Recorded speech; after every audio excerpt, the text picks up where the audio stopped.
नमस्कार मित्रांनो, माझे नाव निकिता ज्ञानेश्वर झुंबरे. मी इयत्ता 8वीची विद्यार्थिनी. माझ्या शाळेचे नाव जिल्हा परिषद माध्यमिक शाळा पानकनेरगाव आहे.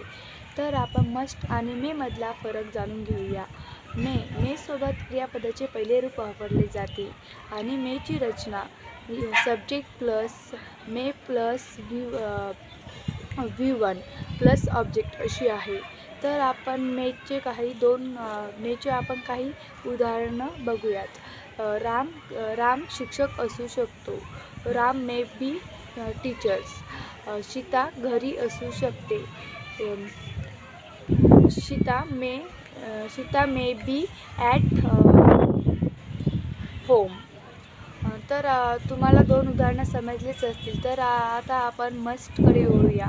मस्ट सोबत क्रियापदाचे पहिले रूप वापरले जाते आणि आपण मस्टची रचना बघूयात.